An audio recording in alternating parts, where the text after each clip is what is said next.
السلام علیکم حکیم صاحب، میرے بیٹے کی عمر 23 سال ہے، بواسیر ہو گئی ہے، مسے باہر آ گئے ہیں اور پیپ بھی آ رہی ہے، برائے کرم کچھ تجویز فرما دیں۔ بواسیر کے مسے کو ختم کرنے کے لیے جو چیزیں مفید ثابت ہوتی ہیں ان میں شاہترہ، جی اناب، گل منڈی، ان 3 چیزوں کا کہوہ استعمال کیا جائے۔ اگر پیٹ خراب رہتا ہے تو اس کی اصلاح کی جائے، اگر قبض ہے تو اس کے اندر سنا مکی شامل کی جائے یا پھر شہد استعمال کیا جائے، تو یہ مسلسل استعمال کرنے سے فائدہ ہوگا۔ کیا یہ صرف بواسیر کے مسے ہوتے ہیں ان کو ختم کرتا ہے؟ اکثر لوگوں کو بلیڈنگ بھی ہو رہی ہوتی ہے، کیا وہ بھی یہ استعمال کر سکتے ہیں؟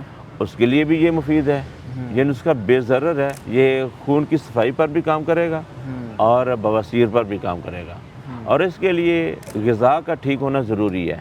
ٹھیک ہے، یہ نہیں ہے کہ ایسا مریض اگر کوئی تلی ہوئی چیزیں استعمال کرنا شروع کر دے یا چاول استعمال کر کے پھر اس کا بھی رزلٹ نہیں آئے گا۔ اس کے لیے ضروری ہے جو سب سے آسان ترین جو فارمولہ ہے وہ گندم کا دلیا دیسی گھی میں بنا ہوا ہو، دودھ نہ ڈالیں اس میں، پانی میں تیار کیا ہوا گڑ ڈالیں، وہ زیادہ بہتر ہے چینی کی بجائے۔ بہرحال گندم کا دلیا وہ استعمال کیا جائے اور ساتھ یہ نسخہ استعمال کیا جائے، اس کا قہوہ استعمال کیا جائے، تو اس سے بھی فائدہ ہوگا انشاءاللہ۔ مسلسل یہ نسخہ استعمال کیا جائے تو اس سے مسئلے آہستہ آہستہ ختم ہونا شروع ہو جائیں گے۔